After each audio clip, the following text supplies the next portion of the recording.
Good evening, everyone. My name is John Tabes, and I'm the event coordinator here at McNally Robinson Booksellers.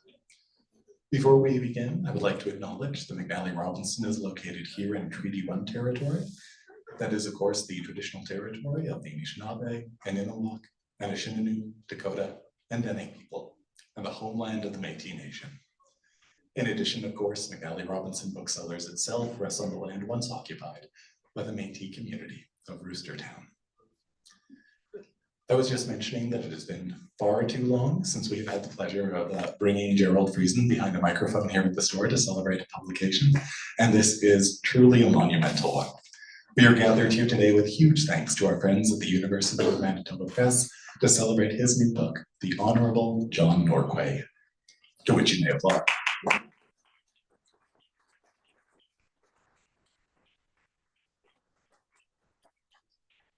Gerald will be up in just a moment to say a few words and introduce another one of our guests this evening. And then we'll be here to discuss the family's history, the story of John Norquay himself, and of course, this new biography of a Canadian statesman. Norquay was a leader among the Scots Cree peoples of Western Manitoba. He hunted, farmed, traded, and taught school before becoming a legislator, cabinet minister, and from 1878 to 1887, Premier of Manitoba. This book has already received great acclaim, both from readers and the press alike, and has topped our bestseller list from the moment that it hit our shelves.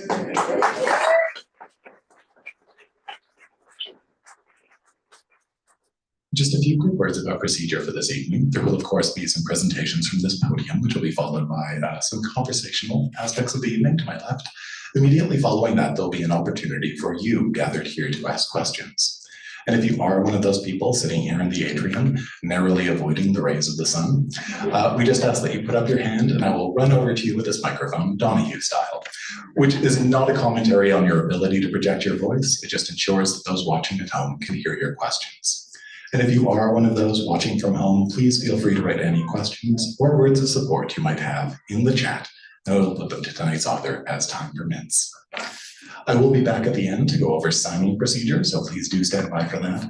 The only thing I will put in your minds right now is that we will ask you at the close of the event to remain in your place for just one moment while we safely transport Gerald Friesen to a signing table just beside the cash register. But now, our special guest this evening, Gerald Friesen taught Canadian history at the University of Manitoba from 1970 to 2011. He has written several books, including The Canadian Prairies, A History, and Citizens and Nation, and is co-author of Immigrants in Prairie Cities.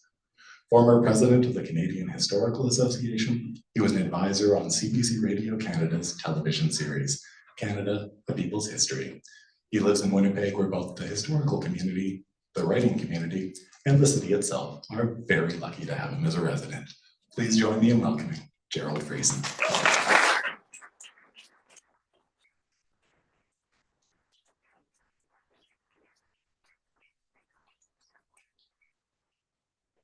Thank you, John. Your Excellencies, Lily and Ed Schreier, members of the Norquay family. It's lovely to see you all together and even to be able to introduce a couple of you to each other. And you, my friends and guests, it's lovely to see you.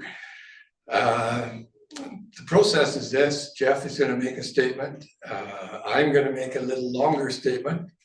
Don Norquay and I are going to talk for a few minutes, and then there'll be questions.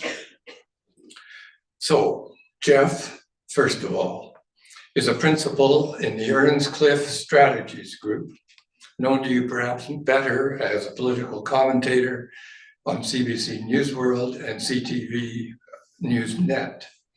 He was a former senior figure in the offices of Prime Minister Brian Mulroney, an opposition leader before he was Prime Minister of Stephen Harper, a former Vice President, Government Relations of British Petroleum.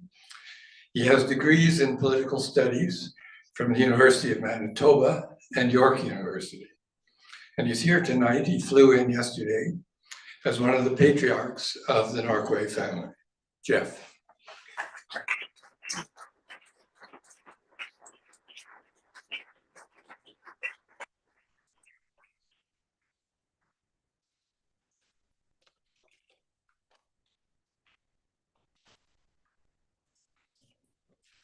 Right.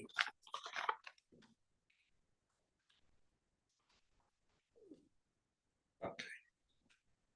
Excellencies, ladies and gentlemen, it's a real pleasure to be here.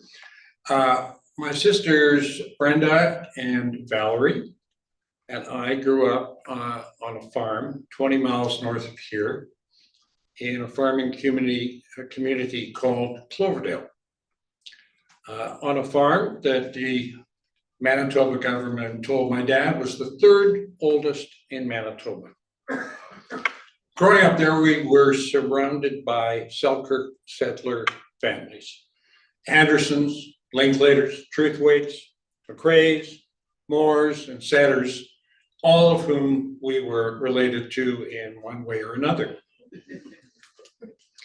Courtesy of our father Bill and numerous great aunts and uncles, as children we learned the family stories about our great uncle John Norquay, about his tremendous pride at being an Indigenous Manitoban, about his ability to bridge cultural, linguistic, and political differences, about his battles with John and Macdonald, about that damned railroad, and about his prodigious ability to dance all night, an attribute that my wife Susan will tell you was not passed on to me.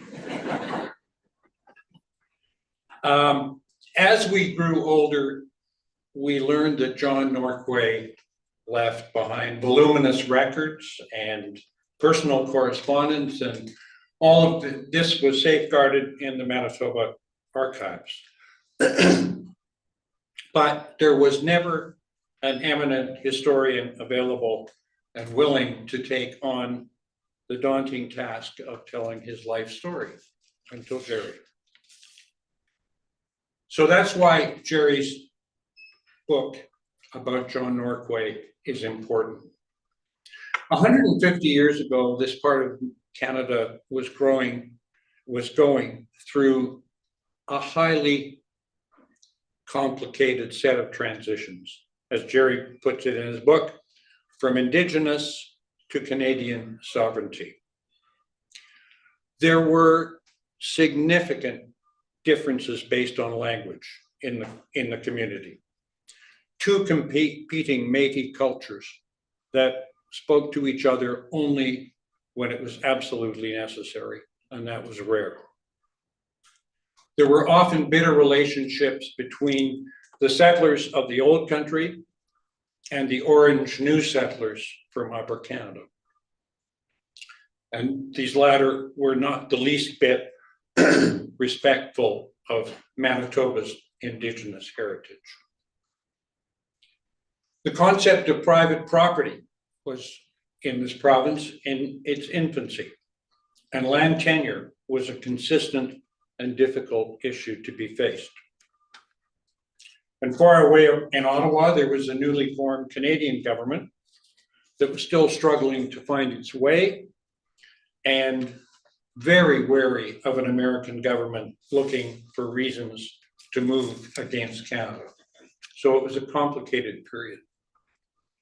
I think Dr. Friesen does a brilliant job of weaving these disparate themes together into a vital narrative that captures the politics, the economics, the personal relationships of the era, along with John Norquay's success in building the beginnings of the province we enjoy today, as well as the failures of his premiership. In his political life, John Norquay conducted a master class in managing diversity, building bridges to ease conflict, and forging consensus between rancorous groups that disliked each other intensely. The values that he brought to the job are timeless, and his skills in leadership are much needed in any era rather, and in short supply today in our national life. As Jerry writes in the final chapter of this impressive and intensely readable book, race constituted an inescapable presence in John Norquay's political life. In the Manitoba of the 1870s and 1880s, people said what was on their minds. They had little concern about the feelings of others. You might say that woke in this period, woke was something you did after a good night's sleep. These people were not woke. Also in the final chapter, there is this stunning quote, in the middle of tense negotiations in 1887, John A. Macdonald reportedly told a colleague that the Premier had, quote, too much Indian in him. On behalf of Norquay's past and present, I chose to take that as a compliment. Thank you.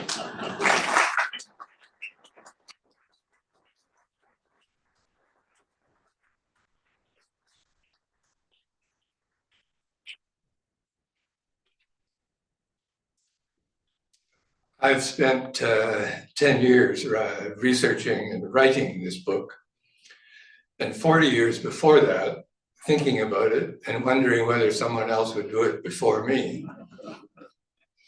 The attraction, as Jeff says, was this incredible collection of documents in the archives of Manitoba, nothing less than the entire contents, I believe, of Norquay's office from the late 1870s to the late 1880s.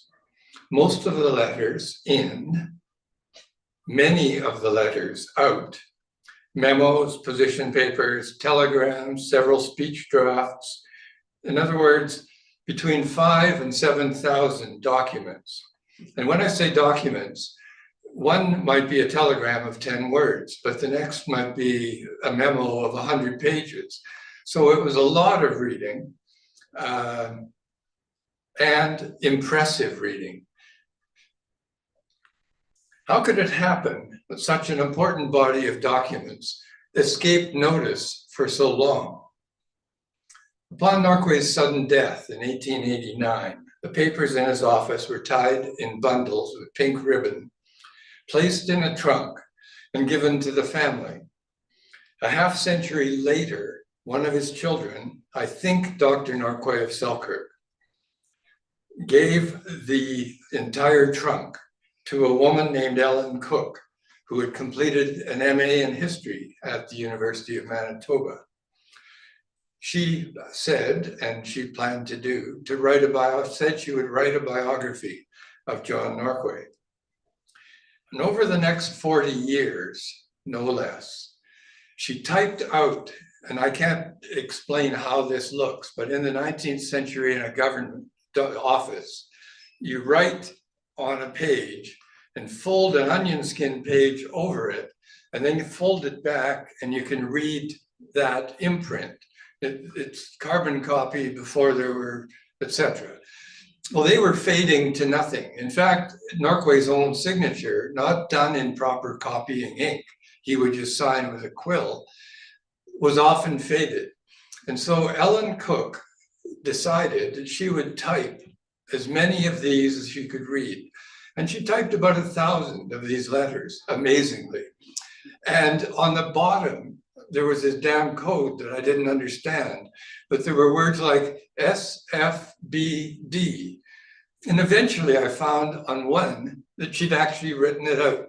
Signature faded, but decipherable. So she typed copies. She interviewed family members. She conducted her own research. She went to Medicine Hat to see Norquay's coal mine. She went to Vancouver, where a very articulate son lived. She went to Orkney to see where the Norquay family had resided on the Orkney Islands. She spent quite a bit of time in Selkirk talking to grandchildren. And downtown, after 1974 in the fabulous Hudson's Bay Company archives, an archive that's now, thanks to Ed Schreier, sitting here rather than over there in London. And I think the phrase is UNESCO's Memory of the World Register. Ms. Cook fell ill in the 1980s, couldn't complete a biography, had written a genealogical pamphlet or booklet of about 50 pages in 3 editions. And so if you ever go to find it, the first edition's shorter than the second is shorter than the third. They were all published within a year and a half of each other, and there's more detail, obviously, in the last one. She still had that trunk full of papers. Rumor had it under her bed. Accompanying her gift, because that's what she did, she handed that trunk full to the Archives of Manitoba in 1986. She handed also all her notes from her researches, which fill another box, a full document box, 4 inches, of very tightly written, handwritten notes on these interviews and so on. So it's a rich collection that a woman named Lee Gibson, another historian of Manitoba, then organized at the Archives of Manitoba and created a spectacularly helpful index on computer now, where we are, typing out everything, not just the name and where it was written and to whom it was written and where that was, but the date and something of the subject as it had been recorded in the 1870s and 80s. Because a secretary or secretaries had gone through all these papers and created a cover page for most of them. And so this amazing labor suddenly arrived in, in boxes in front of me. Now, they're microfilmed, of course. And so the archives never really liked me because I was always a bother. And so this is my public apology. Chris Koteki's back there. He was the one who sort of was kind to me during all these.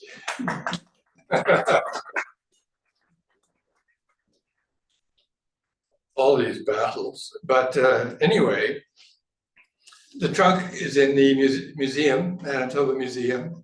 The papers are in the archives, the microfilm is there. And after some debate, I saw the originals, all of them, which is incredibly valuable because of course there are things written in the corner, on the back and so on. And you never know what you're getting in the microfilm and it's terrible to read. So I very much appreciate the archives for that. Now, about Norquay. He was, as Jeff said, an exceptional individual, a platform speaker of unusual ability. He was strikingly perceptive in his analysis of problems in the public sphere. And I mean that, a really creative thinker. He was a joy to talk to, people said. Please stop when you're going through. We want to hear some more stories. He was a loving family member. He was a vigorous dancer. He was a marksman, and people would tell him, there's a lot of partridges over here. You must come out and see us at wherever. He was a firm negotiator. John A. Macdonald, annotating a memo asking a cabinet minister in Ottawa to consider a new suggestion for support of Manitoba, described Norquay as, quote, insatiable in his quest for more funds.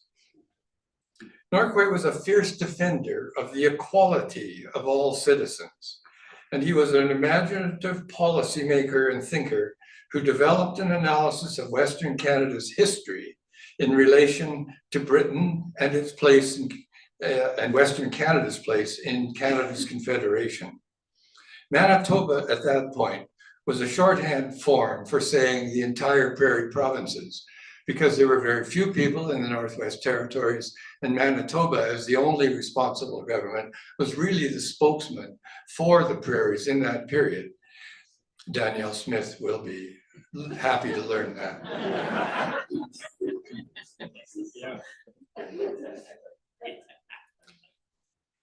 Now, But it takes me away from where I was going.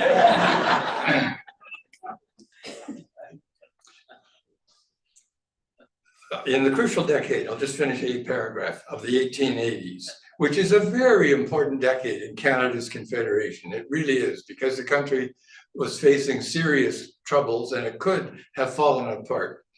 Norquay's thinking contributed to a movement that redefined John A. Macdonald's Canada, though it has taken another century and more to work out the implications of his thought. So a word on the book, and I'll just run through it quickly. It covers his father's work as a laborer in the HBC, John's own brilliant career as a scholarship student at St. John's Collegiate School, his trials as a Red River farmer, his successes as a teacher. When crops failed in 1868, he and his young family, there were then 4 children, 8 eventually, they relied on Lake Manitoba fish to survive. He then was working at a trading post at Duck Bay on Lake Winnipegosis when Riel was leading the resistance of 1869-70. Then, as a rookie assembly member, in the first week of debates in the new province, he shocked his colleagues into laughter when he said, after some really niggling, detailed debates, "It's not wise, I think, to surrender ourselves to such nice intricacies at the outset. We might get beyond our depth of judgment."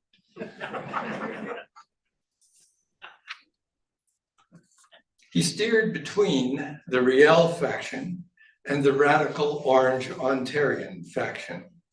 As a new minister, he was elevated to premier in 1878 because he stood out from all the others in the assembly, except for one. The one was a very able Quebecer who then tried to oust him from the premier's office with a double cross. Norquay outmaneuvered him and was the premier for the next 9 years. He convinced Ottawa to run the prospective CPR south of Lake Manitoba rather than north through the Interlake, thus opening up a viable farm export economy.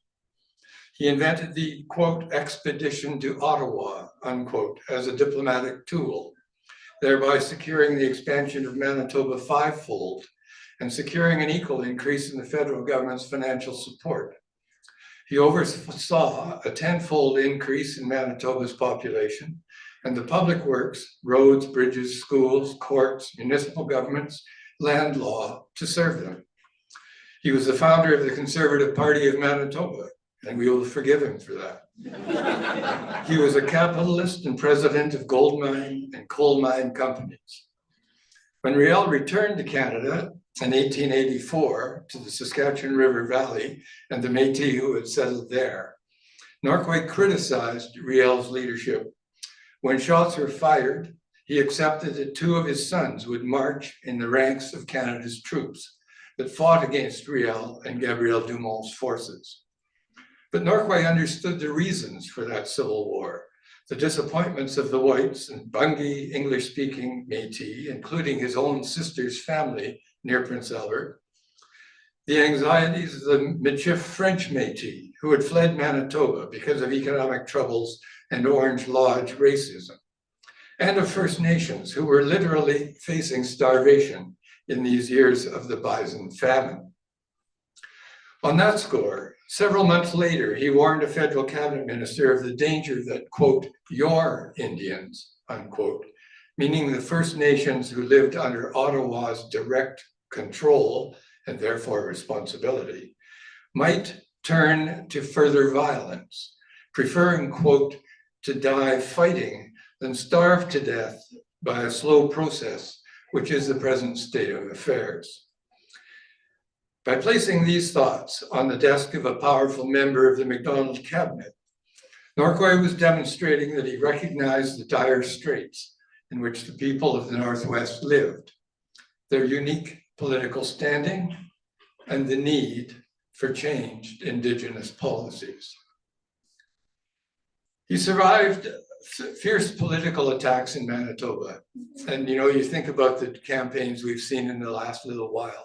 They have nothing on the arguments of 1886, I can tell you. And Norquay once crossed the aisle. He was going to take fighting Joe Martin and beat the hell out of him.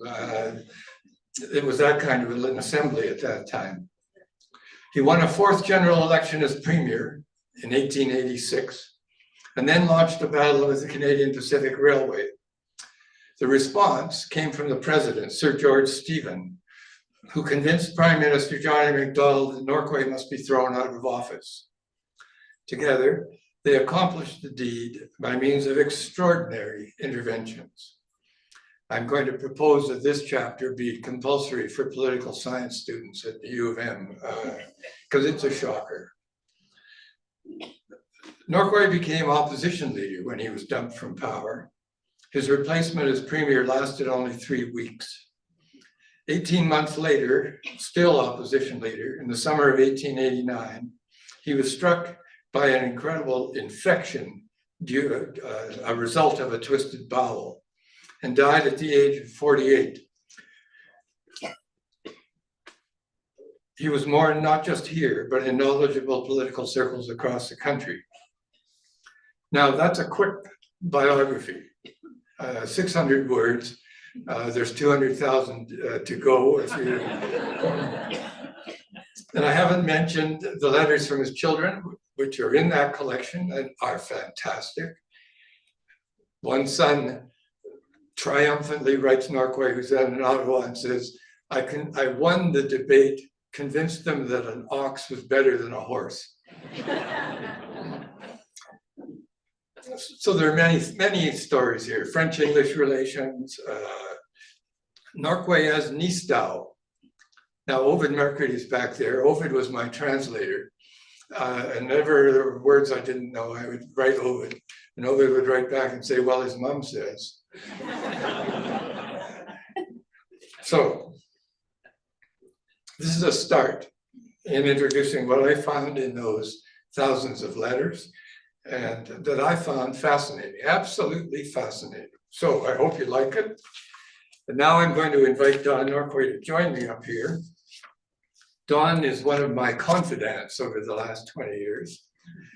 I looked at my email file and it goes back literally 20 years. What can I say about you, Don?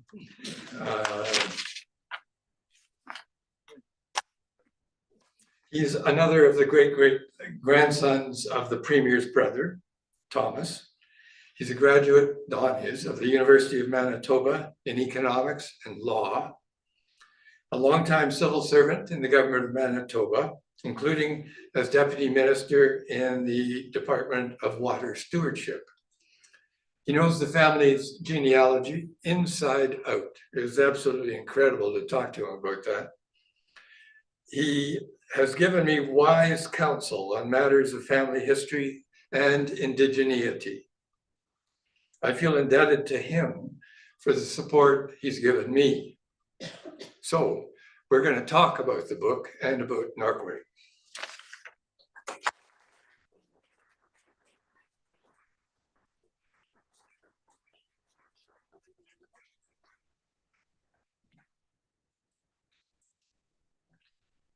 Thank you, Jerry. Very kind of you.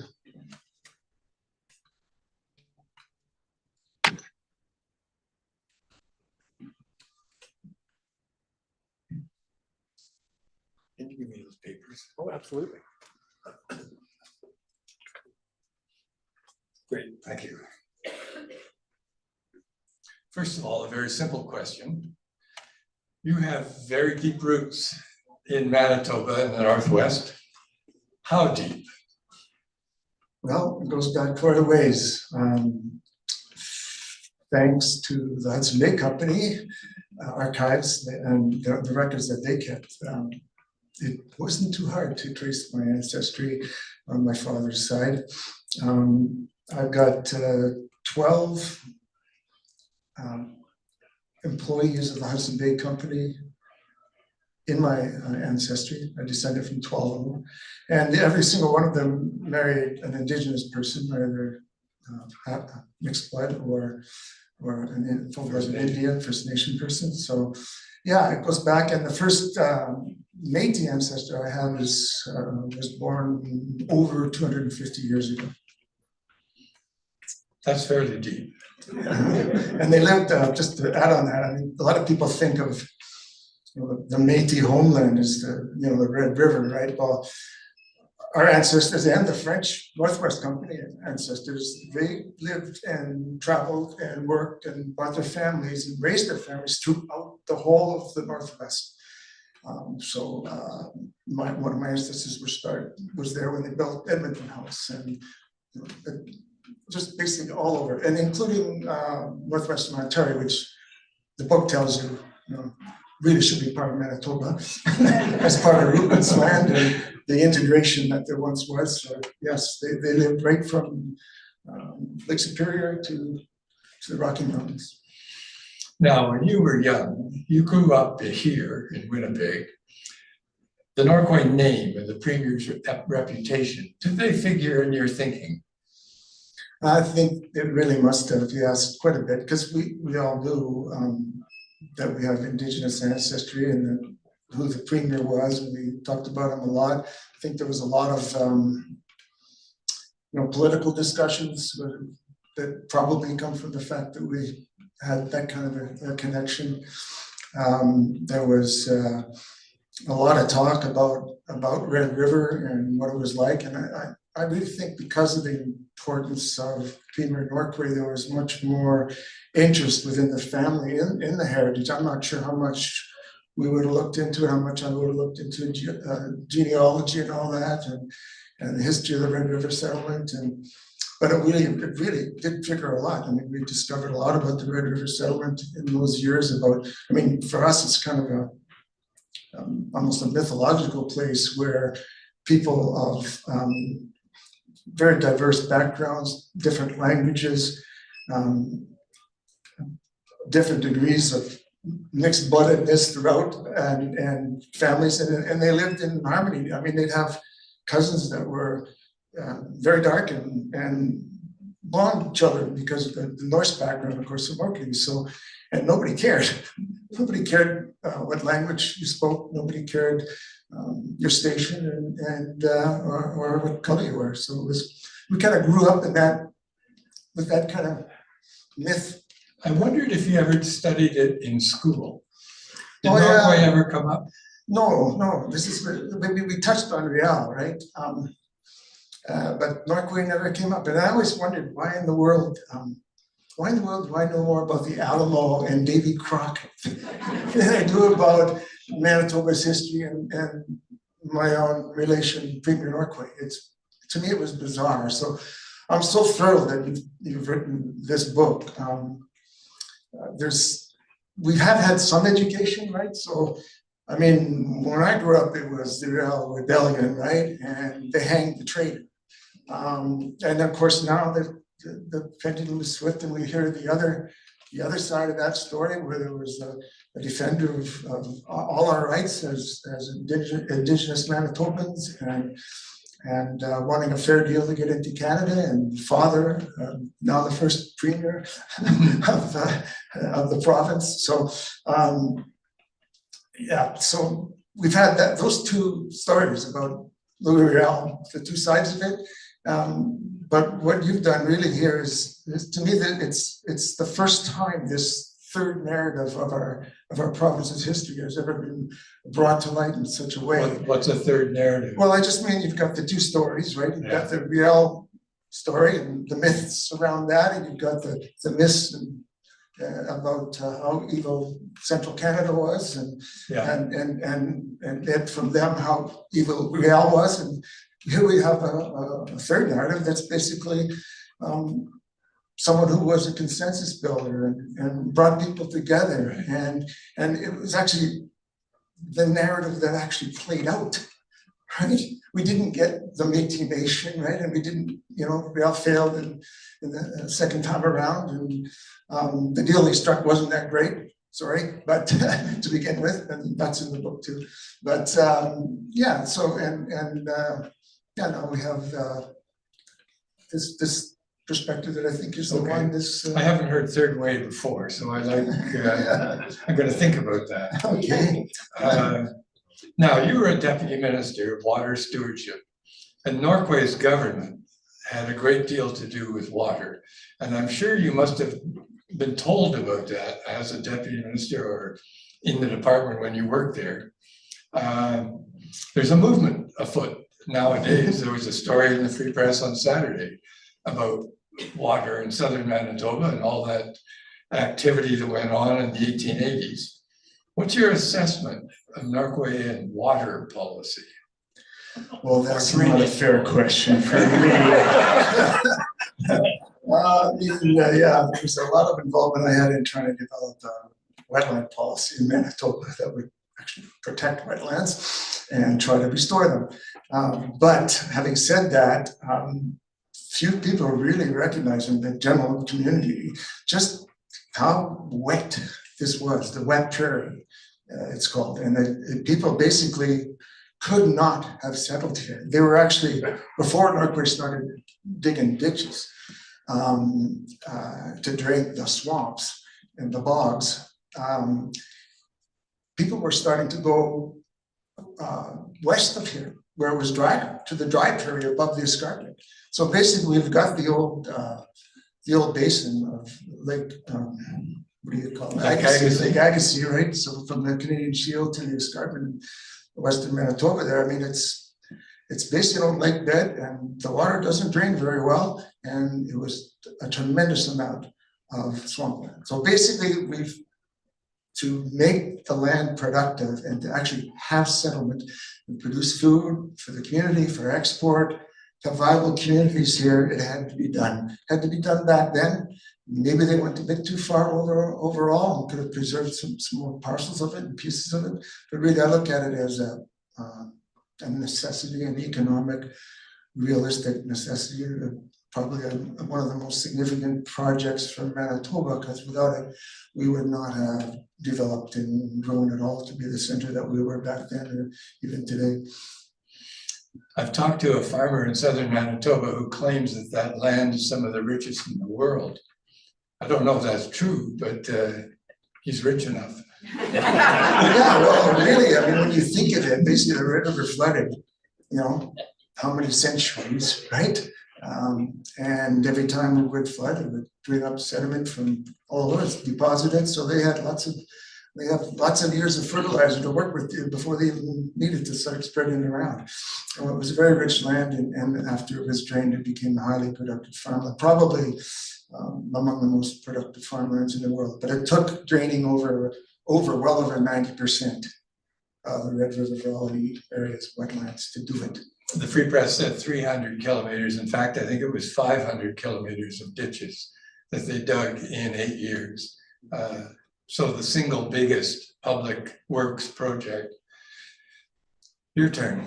Oh, okay. Yeah, I got some thoughts here to ask you about. So I was, when Premier Wab became the First Nation Premier of Manitoba, as there was a lot in social media, and I saw a discussion, and one of the people who was Métis, pretty significant citizen in the Métis community, said Norquay just wanted to be a white man. Well, don't recognize or honor him for his Métis-ness. What do you think of that kind of a comment? And what's your thoughts of the terms that we have today didn't even exist before the Manitoba Act. So how would he have grown up perceiving himself, and what did he grow into in terms of his identity? Right, the big word, identity. He knew who he was and never made any bones about it. He called himself native sometimes, and certainly his friends writing him said, "We natives have a problem here, and could you address it?" He used the word countrymen. My countrymen have this problem and I have to address it. He talked about his ancestral heritage, his ancestors. A doctor from London, the chairman of the London Board of Health, was here in 1884 and wrote a note. It ended up in the Derbyshire Times and somehow ended up back in Winnipeg, and I saw it. It says that Norquay had Indian ancestry in 2 maternal lines. Does that sound right? And I'll just say, and the reason the doctor knew that is that Norquay told him. Well, it could be. I'd have to think about that. And you always got the, family trees are difficult to picture in the brain. But well, I can't keep them straight. So yeah, so it's at least that, yes. Yeah, okay. And the point, I mean, paternal line. I mean, his father was a half breed, so to speak. Yes. Well, his grandmother was. So they had 2 half-breed grandmothers, at least. Yeah. So my impression of Norquay is that he had no question about his identity as a mixed ancestry person. Now, having said that, I don't know that he ever imagined people describing the community as a nation. And so that's a development of the 20th and 21st centuries. He would not have identified that way. He would have said by 1880, certainly. I mean, 1860 or 70, he would have talked the way you were talking, Red River. I'm a person of Red River. But by 1880, by then there'd been a royal tour. He dealt with Dufferin, the Governor General. He was definitely thinking Canada by 1880. And by 1883-4, you find in his speeches a real emphasis on Canada and using Canada as a defense against liberal attacks, saying they've given us a lot by building this railway, and we've got now to be part of this country. And my impression is that after that, he was a Manitoban, he was a Canadian, and something that's now dropped out of sight too often, he was very much a Briton. He was a member of the British Empire. And when arguments got down to the bottom, he would talk about the natural rights of a British-born citizen, which are classic British statements. But Norquay was saying that was his identity, I think. Yeah, if I could debate with you a little bit there, Sure. just so there isn't the impression that that's what it all. I mean, I really still think because of my own sort of, I guess, oral history within the family that he did still very much think of himself as an Indigenous or a native Manitoban, and he sympathized a lot with his countrymen. Absolutely. I'm not so you can be many things. You don't have to be a single identity. And I was taking for granted and shouldn't that is probably his first. Yes. Yes. Okay. Very good. Okay. So the Premier really excelled, obviously, and I was so impressed in reading your book just how it was even beyond what I'd imagined how tremendously intelligent and articulate he was. But he got to this elevated position of Premier of the province, and I'm just wondering, and he got scholarships to pay for his education, otherwise it wouldn't have happened because they were pretty implicated in his family. Did he have a benefactor, his great grandfather was the governor of the Southern District of the Hudson Bay County, Thomas Vincent, but he was long gone. He was back in England when all this was happening, and he was one of those with 2 country wives and family back home. But how did this happen that he managed to elevate himself? Okay, here he is. His mom died when he's 2. His dad died when he was 8. The family was split up, and he and a sister went with Granny Spence, lived near the St. John's Church. And it turned out he was very good in the parish school, where basically you got literacy, a little bit of numbers, and a good deal of the Bible and some hymns. But it is said, and this is just one of those stories, that the bishop happened to visit Granny Spence. And here was little John Norquay reading by candlelight in a big book. And the bishop was impressed and asked the teacher at that time, Jacobs, what he thought. And Jacob said, well, he's the best student in the class. And they then held exams, but paid close attention to John's results. And John stood out right then. And so the bishop said, as he had done for 2 years previously, and as he was to do for the next 4 years, we can put together a scholarship for this boy and one other. And they paid him the equivalent of 30 pounds. Now, Norquay's father, as a Hudson's Bay Company laborer, made 17 pounds for a year. So a scholarship of 30 pounds is incredible. And the kids got to sit at the tutor's table for dinner.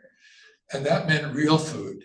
The other kids didn't get that good food and they didn't have that much meat. So John was incredibly lucky. The classes he was in, basically biblical history, British Empire history, Latin, Greek, French, and 3 classes in math, ending with calculus.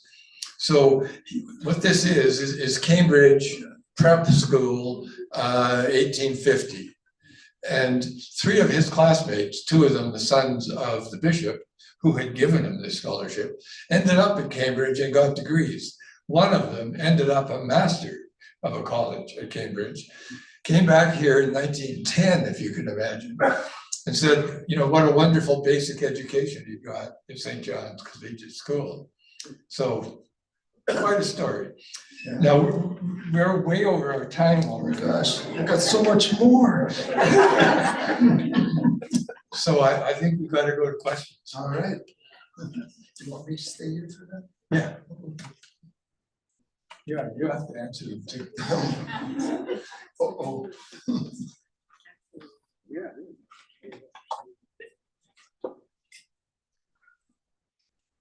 I was wondering if you found much information about the Bungi language, and did Norquay speak that language? And I understand that it may be obsolete now. I mean, we hear a lot about Michif from the on the French Métis side, but not a lot about the language that apparently was homegrown for the English Métis.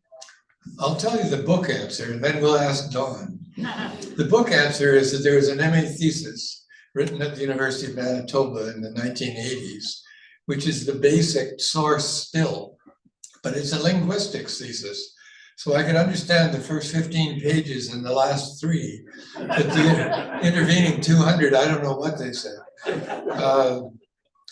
And there's a tape of a Norquay daughter in the archives, which I've listened to, I don't know, 30 times. It's 2.5 minutes long. It's now just a tape, but in those days, it was a 78 RPM record that they got a tape from. And so you can hear her telling a couple of jokes, Red River jokes, which in itself is fantastic. 2 people in bed. The old man saying, I'm gonna die, I'm dying. And the woman says, well, go ahead. And the man says, well, light the lamp. She said, you can die in the dark. So that's a Red River joke in London. So, if I may, the Premier spoke several languages. It's quite amazing. I mean, he spoke English and French. Bungi, of course. I mean, Bungi was the common language of the English half-breeds of Red River. It's English, English Gaelic, Scots Gaelic, Norn a little bit, and Cree, Creole language. So that was quite common. But he also spoke Soto and Cree itself. And Cree was actually I'm digressing here, but it was what do they say, the lingua franca? So basically, if they met a French person in their country and they needed to do business, they would talk in Cree, the two of them, because they both knew Cree from their mother's side, or even their father's for that matter, later on. So yeah, now in our own family, I mean, there were Bungie speakers. My older sister tells me of stories when the Norquays gathered in Selkirk and extended family, and the older people would be talking Bungie to each other. And my own grandparents, they spoke Bungie, and I think there's a recording of Granny Norquay speaking Bungie, but they were like the last of them. So it is, I'm pretty sure there's no Bungie speakers left at all.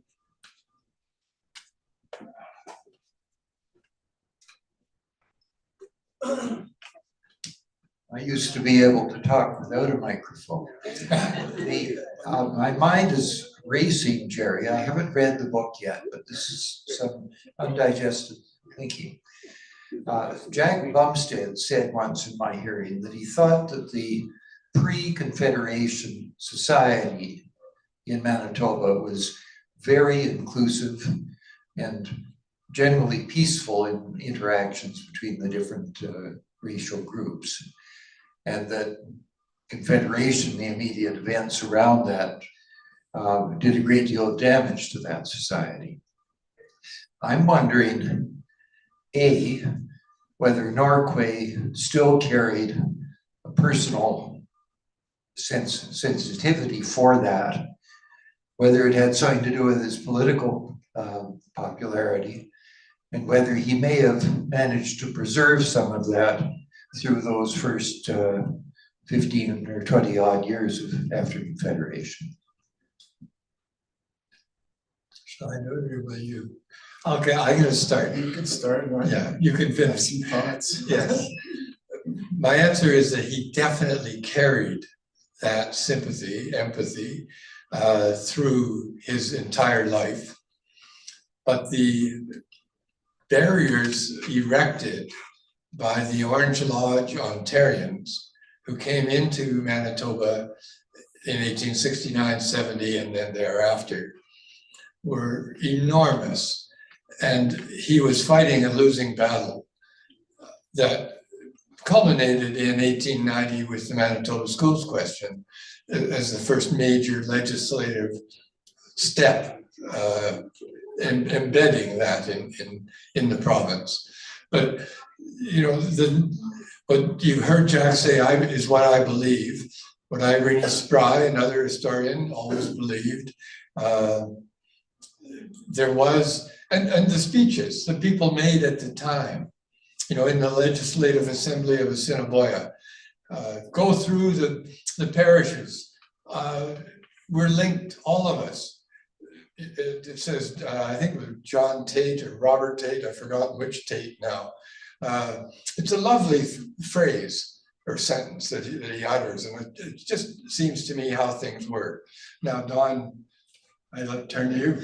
Well, I did describe earlier already about how I kind of grew up with the idea of quite an idyllic society. That was very interesting to hear that from an historian, because that was our sort of oral history about Red River, how everybody got along. And since then, I mean, it was, even though there were French and English, Protestant and Catholic, you think there would be a divided community, but no, I think they were quite integrated. There is record of intermarriages. They were in Red River from at least the late 1810s, like the 1818 time period. From then on, the retirees, and then after the company merged, they were neighbors and friends, and they would go on the buffalo hunts together. It wasn't just the French Métis hunters. It was the Bungie speaking people as well that joined them. They were partners and abided by the laws of the hunt. They served together on the Hudson Bay Company's Council of Assiniboia. They served together in Riel's provisional government, even though Premier Norquay wasn't involved in that. he sympathized with the cause and supported it, but of course would have stopped short of violence. But his cousin was a member of the provisional government, another John Norquay, many of them. Yeah, so basically for a lot of reasons, it was a pretty well adhesive community. I mean, they had to be to really survive in this environment. And indeed, even with the local Indigenous community. I mean, the people of St. Peter's Parish, Douglas's people who came and settled there around the same time. It was, they were just neighbors, lots of interaction, intermarriages, and nobody thought about the idea of race. This was something that was kind of foreign to them. Although there was some racism in the Hudson Bay Company about, you know, who could rise in the ranks and so on, but they didn't feel it directly the same way, not in the community. An ordinary farmer recorded in his journal in 1861 or 2 that a man had frozen to death near the American boundary, and there was a funeral at St. Andrew's Church. And he wrote, and the nobility were there, meaning that there were some people of a higher status or class in that assembly. How are we doing, John? We probably do have time for 1 or 2 more questions. I know as long as you're comfortable with it, Jerry. We do have one question online, and then we could go to the hand over there if you'd like. Sig right there. Yeah, absolutely. So we could do that, the online question, and find things out with closing comments. Sig was in my class in Thompson in 1974. Yeah, I didn't lie, did I? And Jerry, you were the only one of the 4 who wouldn't come out for a drink with us after. I was afraid you'd think that you were going to get an A. I remember Turnbull, though. My question, it's not really a question. One of you, and I forget which, no, if it was Don or if it was you, Jerry, used the phrase wet prairie. And that reminded me of Shannon Stundon-Bauer's book, Wet Prairie, which That's where I got it from. Well, I bought several copies and I walked one over to Selinger, so maybe you got his copy. I thought it was a very fine book. It really outlined the drainage activity and the surveying of the prairie. And just want to highlight that book, Shannon Stundon-Bauer's Wet Prairie. And Peter Bauer, of course, was the provincial archivist, I believe. Very good picture of the 9 marshes that Norquay's drainage system drained. Now we're at the 7:59, so I want to say one last thing. I'm sorry. Oh, There was just one question from online where Danny asked if you could speak to the most interesting or unexpected fact you discovered while writing this book.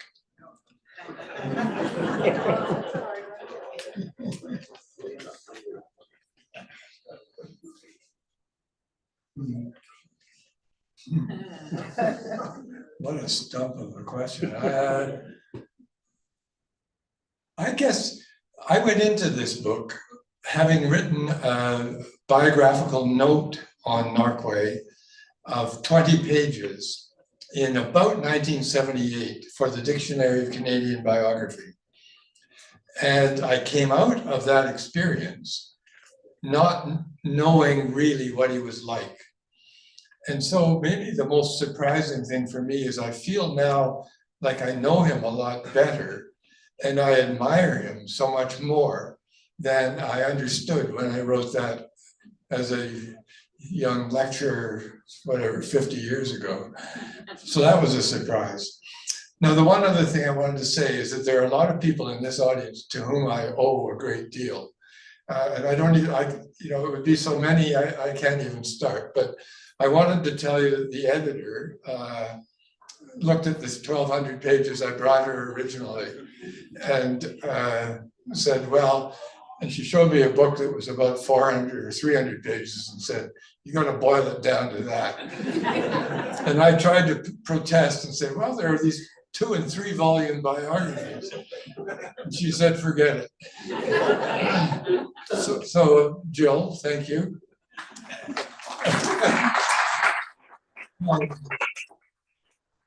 Just Well, you know who you are, and I'm in your debt, so thank you very much. University of Manitoba Press, McNally Robinson, a genealogist here and a Cree speaker there, and so on. A lot of you have helped. Thanks very much. That's it.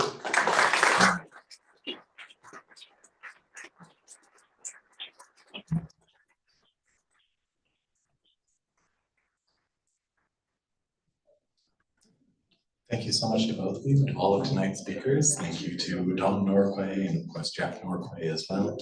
We will be moving along to the signing portion of the evening, so I will ask you all to remain in place for one moment while we safely relocate Jerry. He'll then be at a table just beside the cash desk. Now, there are copies of the Honourable John Norquay available on the table. There are also copies available at the cash desk itself. Please do feel free to get a copy signed before you pay for it, although please do pay for the book before you physically leave. We're so enormously grateful to the University of Manitoba Press for publishing this volume and for making this evening a possibility.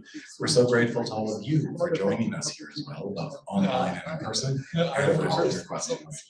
I'm now going to ask you one more time to join me in acknowledging Gerald Friesen.